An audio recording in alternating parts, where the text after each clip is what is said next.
किस्त नंबर 5।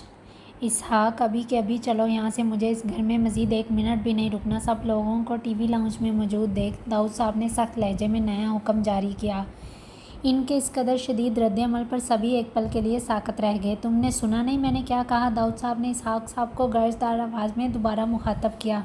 वो अभी तक वहीं शौक के आलम में खड़े ज़ैनी की तस्वीर को अखबार के फ्रंट पेज पर छपा हुआ देख रहे थे। जी बाबाजान, इसहाक साहब सटपटाते जल्दी से ड्राइवर का फ़ोन नंबर डायल करने लगे। दाऊद साहब बिना किसी की कोई बात सुने फ़ौरन ही घर के दाखिली दरवाजे से निकलते हुए बाहर चले गए। सब लोग बादल नाखास्ता अपना सामान गाड़ी में रखते वहाँ से जाने के लिए खुद को तैयार करने लगे। बाबाजान तो सबसे पहले गाड़ी में जाकर बैठ चुके थे। उनको इस वक्त शदीद गुस्सा आ रहा था। इंशाअल्लाह सब कुछ जल्दी ठीक हो जाएगा, तुम ज़्यादा परेशान नहीं होना, ओके? इसहाक साहब ने इब्राहिम साहब के कंधे पर हाथ रखते इन्हें तसल्ली दी और ख़ुद भी परेशान तासरात समेत दाखिली दरवाजे से बाहर निकल आए। इब्राहिम साहब और सारा बेगम में इतनी हिम्मत ही ना बची थी कि वो बाहर जाकर किसी को रोक सकते, क्योंकि वो सब लोग दाऊद साहब के मिजाज से अच्छी तरह वाकिफ़ थे। दाऊद साहब का हर फैसला हमेशा अटल होता था। जब कभी वो कोई फ़ैसला कर लेते तो वो किसी की भी नहीं सुनते थे, फिर चाहे सामने वाला इन्हें कितना ही अजीज़ क्यों ना हो। इनका घर जो चंद मिनटों पहले खूबसूरत रिश्तों से भरा हुआ था, अब 1 मिनट के अंदर अंदर खाली होकर रह गया था। इब्राहिम साहब खाली खाली निगाहों से सामने देखते हुए उठे और स्टडी रूम में चले गए। सारा बेगम भी दाऊद अफंदी की तलक बात के बारे में सोचते हुए अपने आंसू साफ करती अपने रूम में चली गई। आज ज़ैनब की वजह से इनके घर का शराजा चंद ही लम्हों में बुरी तरह बिखर चुका था। ज़रार, कैसे हो बेटा? अफ़ान ने अपने इस खूबरू बेटे को देखा जो सबसे बारी बारी मिलता हुआ इससे भी गले मिलने लगा था। जी मैं ठीक हूँ, अज़लान चाचू नहीं आए? ज़रार ने अपनी तबीयत का बताते फ़ौरन अज़लान की बाबत दरियाफ़्त की। वो बहुत ही कमगो और संजीदा मिजाज था, मगर फिर भी वो अपने अज़लान चाचू के बारे में पूछे बिना रह ना सका। वो अभी कुछ दिनों तक वहीं रहेंगे। तुम्हारे पेपर कैसे हो रहे हैं? फ़ान ने इसके सर पर दस्ते शफ़क़त रखते अपने मखसूस नरम लहजे में गोया। जी अच्छे हो रहे हैं। ज़रार जवाबन बस इतना ही कह सका। आप आराम करें, मैं पेपर्स की तैयारी के लिए जा रहा हूँ। वो हर रोज़ अज़लान से बात करता था, मगर कल से इसकी अज़लान से कोई बात नहीं हो सकी, इसलिए अज़लान के ना आने का सुनते इसका मूड बुरी तरह बिगड़ चुका था। अभी भी वो अपने कमरे में आकर बैठा ही था कि ज़रार के फ़ोन की घंटी बज उठी, जिसे पहले तो वो नज़रअंदाज करके बेड पर फेंकने लगा, मगर फिर नंबर देख जल्दी से फ़ोन अटेंड कर लिया। चाचू कैसे हैं आप? ज़रार ने छूटते ही इसकी खैरियत दरियाफ़्त की। ठीक हूँ यार, सॉरी कल मैं जल्दी सो गया था इसलिए तुमसे बात नहीं हो सकी। कैसे हो तुम? अज़लान ने इसे अपने कल फ़ोन ना करने की वजह भी बता दी। कोई बात नहीं चाचू, मुझे लगा आपकी तबीयत ठीक नहीं है इसलिए मैं थोड़ा परेशान हो रहा था। अज़लान ज़रार को अपने लिए इतना फ़िक्रमंद होते देख धीमे से मुस्कुरा दिया। मैं बिल्कुल ठीक हूँ यार, तुमने बस अपना ख्याल रखना है, ओके? अज़लान इसकी तबीयत से अच्छी तरह वाकिफ़ था, क्योंकि वह जानता था एक वही है जिससे वो अपने दिल की हर बात शेयर करता था, इसलिए वो इससे हर रोज़ बात किया करता था ताकि वो कभी भी खुद को अकेला महसूस ना करे। जी चाचू, आप भी अपना ख्याल रखिएगा, अल्लाह हाफ़िज़। चंद एक बातों के बाद ज़रार ने अलविदाई कलमात अदा करते फ़ोन वापस रख दिया। चूँकि अब वो पहले की निस्बत खुद को थोड़ा हल्का फुल्का महसूस कर रहा था, इसलिए वो अपनी किताब पकड़े पढ़ने में मशगूल हो गया। तभी अचानक इसका हाथ लगने से कुछ नोट्स स्टडी टेबल से नीचे गिर गए, जिसे इसने उठाने के लिए अपना हाथ नीचे बढ़ाया था कि इसे अपनी समातों में फ़ौरन हया की हक जमाती आवाज़ की बाज़गश गूंजती सुनाई दी। जल्दी से नोट्स उठाएं और इन्हें तरतीब से रखें, जल्दी। ला हौला वला कुव्वत, ये मैं क्या सोच रहा हूँ? ज़रार ने बड़बड़ाते जल्दी से अपने सर को नफ़ी में झटका दिया और फिर अपने जहन में उमड़ती इस नई सोच को खैरबात कहते हुए खुद को पढ़ाई में मसरूफ़ कर लिया। 2 दिन से ज़ैनब और अज़लान के दरमियान एक खामोश सर्द जंग जारी थी। सारा दिन अज़लान बाहर गुजार कर आता और फिर आते साथ चेंज करके सो जाता। इसने एक दफ़ा भी ज़ैनी से बात करने की कोशिश तक नहीं की थी। जब कभी वो सामने आती वो बुरे तरीके से नज़रअंदाज करके आगे बढ़ जाता। अभी भी शाम को कमरे में लौटा ही था कि अचानक ज़ैनी को फ़ोन पर किसी से रंधे हुए लहजे में बात करते देख वहीं का वहीं रुक गया। वली प्लीज़ मामा और बाबा से कहो मुझसे बात करें, तुम अच्छी तरह ये बात जानते हो मैं इनके बिना एक पल भी नहीं रह सकती। ज़ैनी अब बाकायदा रोते हुए किसी से बात कर रही थी। कैसे ठीक होगा वली, मैं बहुत ज़्यादा अपसेट हूँ, मुझे कुछ समझ नहीं आ रहा। मामा और बाबा तो मेरा फ़ोन तक रिसीव नहीं कर रहे। वो रोते हुए बात कर रही थी, जबकि मुकाबल शायद इसे कोई तसल्ली दे रहा था। अज़लान ने पहली बार इसे इस तरह किसी से बात करते हुए सुना था। वली, मैं अपने दिल की हर बात तुमसे शेयर करती हूँ, तुम जानते हो मैं ऐसा कोई काम नहीं कर सकती जिससे मेरी फैमिली की रेपुटेशन ख़राब हो। कोई मुझे समझ क्यों नहीं रहा? ज़ैनी की आवाज़ में अब यासियत का अंसर भी शामिल हो चुका था। वली, मैं अपने दिल की हर बात तुमसे शेयर करती हूँ। अज़लान को जहन के पर्दे पर ज़ैनी की पूर्णम आवाज़ फिर से गूंजती महसूस हुई। ज़ैनी के अल्फाज सुनते इसकी आंखों में इज़्तिराब की सुर्खियाँ छलकने लगी और वो अपनी मुट्ठियाँ सख्ती से पीछे अंदर कमरे में आ गया। इसके इस कदर सख्त और बिगड़े तेवर देख ज़ैनी को एकदम परेशानी ने आन घेरा था। ठीक है वली, मैं तुमसे बाद में बात करती हूँ। ज़ैनी ने अजलान को देखते ही बात ख़त्म की और फ़ोन वापस बेड पर रख दिया। अजलान ने इसे एक साथ निगाह से घूरा और फिर ड्रेसिंग रूम का दरवाज़ा खटक से बंद कर दिया। इस कदर तेज़ आवाज़ पर ज़ैनी डरते हुए बेसाख्ता अपने कानों पर हाथ रख गई। ड्रेसिंग रूम में आते ही अजलान मुतहर्रिक हाथों समेत हैंग किए हुए कपड़ों में से अपने कपड़े निकाल रहा था। इस जल्दबाजी में इसके हाथ से कई एक हैंगर नीचे भी गिर चुके थे। इसको कुछ समझ नहीं आ रहा था। ज़ैनब को अचानक किसी से बात करते देखकर इसे क्यों इतना गुस्सा आ रहा है। चाहे जो मर्ज़ी करती फिरे, मैं क्यों सोच रहा हूँ उनके बारे में। मैं तो इनसे नफ़रत करता हूँ ना, मुझे इस सब से कोई फ़र्क नहीं पड़ना चाहिए। अजलान ने तेज़ी से बड़बड़ाते खुद को समझाने की एक नाकाम कोशिश की थी। वो अपने इस नए एहसास को कबूल नहीं कर पा रहा था, इसलिए अपना गुस्सा मुख्तलिफ़ चीज़ों पर निकालते हुए इससे बिना कोई बात किए वॉशरूम में फ़्रेश होने चला गया। अब ऐसा क्या हो गया जिसकी वजह से ये इस कदर गुस्से में है। वो पहले भी तो इससे सही से बात नहीं करता था, मगर आज इसकी आंखों की लाली ज़ैनी को अपनी समझ से भी बालातर लग रही थी। रहने दो फ़ातिमा, सारा दिन घर के काम भी करती और बच्चों को भी पढ़ाती और थक जाती होगी तुम। फ़ातिमा अपने काम से फारिग होने के बाद हर रोज़ आमना बेगम के पाँव दबाती थी। मैं तो ये सब अपने लिए कर रही हूँ मम्मा। फ़ातिमा ने खुशदिली से मुस्कुराते इनकी बात का जवाब देने के साथ साथ इनके पाँव का मसाज करने लगी। या अल्लाह इसे ढेरों खुशियाँ अता कर, इसने कभी भी मुझे बेटे की कमी महसूस नहीं होने दी। आमना बेगम की आंखों में हल्की नमी दार आई, मगर वह दिल ही दिल में अपने रब से मुखातब इसका शुक्रिया अदा करते हुए फ़ातिमा के लिए ढेरों दुआएं करने लगी। आपको पता है मामा, फ़ातिमा की नरम आवाज़ ने आमना बेगम को गहरी सोचों के भंवर से बाहर निकाला।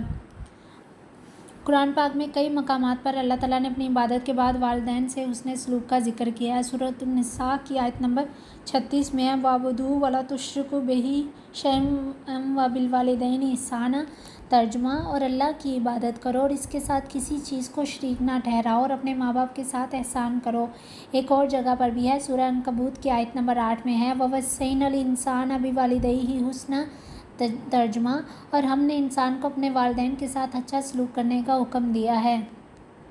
औलाद अपने वालिदैन की खिदमत करके इन पर एहसान नहीं करते, बल्कि अल्लाह के हुक्म की तामील करने की अदना सी कोशिश करते हैं। और भी बहुत सारी आयत में ऐसा लिखा है और हदीस मुबारका से भी हमें इसी बात का हुक्म मिलता है। सैयदना मुआज़ रज़ी अल्लाह अन्हु फरमाते हैं कि रसूलुल्लाह सल्लल्लाहु अलैहि वसल्लम ने इरशाद फरमाया, जिसने अपने वालिदैन के साथ अच्छा सलूक किया उसके लिए खुशखबरी है कि अल्लाह ताला उसकी उम्र में इजाफ़ा फरमाएंगे। कुरान पाक में है रब्बिरहम्हुमा कमा रब्बयानी सगीरा। तर्जुमा, ए अल्लाह इन पर ऐसे ही रहम कर जैसे उन्होंने मेरे बचपन में मेरी परवरिश की। आमना बेगम बहुत गौर से इसकी बातें सुनती थी। जब जब फ़ातिमा इनके साथ दीन की बातें करती, आमना बेगम के दिल को एक करार सा आ जाता था, वरना वो आजकल बहुत डिप्रेशन में रहती थी। बेटा, तुमने अपने फ़राइज़ से भी ज़्यादा मेरे हकूक़ अदा किए। अल्लाह ताला तुम्हें हमेशा खुश रखे। मामा, ये तो कुछ भी नहीं है जो आपने मेरे लिए किया, इसके मुकाबले में ये सब कोई अहमियत नहीं रखता। खुश रहो बेटा। आमना बेगम ने इसे दिल से दुआ दी, जिस पर फ़ातिमा ने आहिस्तगी से मुस्कुराते हुए ज़ेरे लब आमीन कहा। चले अब आप आराम करें, ज़्यादा सोचना नहीं है आपने, मैं ज़रा नमाज़ पढ़ लूँ। फ़ातिमा इन पर कम्फर्टर दुरुस्त करती हुई लाइट्स ऑफ करके नमाज़ पढ़ने चली गई थी, क्योंकि वो आमना बेगम की आंखों में हल्की नींद का खुमार उतरते अपनी आंखों से देख चुकी थी। नहीं बाबा, नहीं बाबा। मामूल के मुताबिक अजलान आज भी रात को काफ़ी लेट कमरे में वापस आया। ज़ैनी को इस वक्त बेड पर बेखबर गहरी नींद में सोते देख वो भी फ्रेश होने के बाद करवट बदलते अपनी साइड पर आकर लेट गया। अभी वो अपनी आंखें बंद करके सोने की कोशिश ही कर रहा था कि अचानक इससे ज़ैनी की घबराई हुई परेशान ज़दा आवाज़ें सुनाई देना शुरू हो गईं। अजलान अपना रुख मोड़े इसे नींद में बोलते हुए देख रहा था। तभी अचानक वो चीख नुमा आवाज़ निकालती एकदम तकिए से सर उठाते मुस्तरब अंदाज में बैठ गई। अजलान इसके यूं चीखने पर खुद भी हड़बड़ा कर उठ बैठा। अजलान ने देखा ज़ैनी का वजूद इस वक्त अपने बिखरे बालों समेत हौले हौले लर्ज़ रहा था। इसके हाथ बाकायदा कपकपाहट का शिकार थे। इसकी आंखें डर के मारे हद से ज़्यादा खुली हुई थी। वो अपने चकराते सर को थामे बुरी तरह हाँप रही थी। इसके लंबे लंबे सांस लेने की आवाज़ पर अजलान ने हाथ बढ़ाते लाइट्स ऑन कर दी। Are you all right? Ajlan इसका पसीने से भरा चेहरा देख बेख्तियार तफक्कुर में इस लहजे में गोया हुआ। वो मेरे बाबा। ज़ैनी अजलान को देखते ही अपनी आंखों पर हाथ रखे शिद्दत से रो दी। अजलान को अब समझ आया था कि ज़रूर इन्होंने कोई बुरा ख्वाब देखा जिसकी वजह से ऐसे रिएक्ट कर रही हैं। आपने नींद में कोई बुरा ख्वाब देखा होगा, you don't need to worry. अजलान इसकी अबतर हालत देखते हुए बेड से उठा, फिर जग से पानी का गिलास भरकर इसके हाथ में थमाना चाहा, मगर वो बिना कुछ कहे नफ़ी में सर हिला गई। इसके बहते आंसू इसके गुलाब रंग रुखसारों को मुसलसल भिगो रहे थे। बाबा please pick up the phone, Jenny needs you बाबा प्लीज़। जैनी कुछ याद आने पर साइड टेबल पर रखे मोबाइल को पकड़ती इब्राहिम साहब का नंबर डायल करने लगी। वो 2-3 बार ट्राई करने पर भी नंबर ना मिला तो जैनी रोते हुए मोबाइल को देख बेबस लहजे में गोया होने लगी। जैनी इस वक्त हद से ज़्यादा बदहवासी का शिकार हो रही थी। अजलान इसकी इस कदर टूटी और बिखरी हुई हालत देख अपने दिल को अजब लय में धड़कने से रोक नहीं पाया था। अजलान जैनी की इस बात पर इसे यकटुक निगाहों से देखने लगा। कुछ ही सेकंड्स के बाद वो गहरा सांस भरते 2 कदम आगे बढ़ा और फिर हाथ में पकड़े ग्लास को ज़बरदस्ती जैनी के नाभि होंठों से लगा दिया। अब वो खुद इसके हाथ से इसका मोबाइल लेकर बेड की साइड टेबल पर रखते इसे अपने हाथ से पानी पिला रहा था। जैनी अपनी भीगी आंखों समेत अजलान को ही देखे जा रही थी। अजलान से ज़्यादा देर इसकी पूर्णम आंखों में देखा नहीं गया, इसलिए जब वो थोड़ा पानी पी चुकी तो ग्लास को वापस रखने की गर्ज से बेड की दूसरी साइड पर आ गया। अजलान के इधर जाते ही जैनी फिर से मोबाइल फ़ोन उठाते नंबर डायल करने लगी, मगर नंबर अभी भी बदस्तूर ऑफ ही था। ना चाहते हुए इसे फिर से रोना आने लगा। वो अपनी हथेली से आंसुओं को साफ करती इन्हें रोकने की नाकाम कोशिश कर रही थी।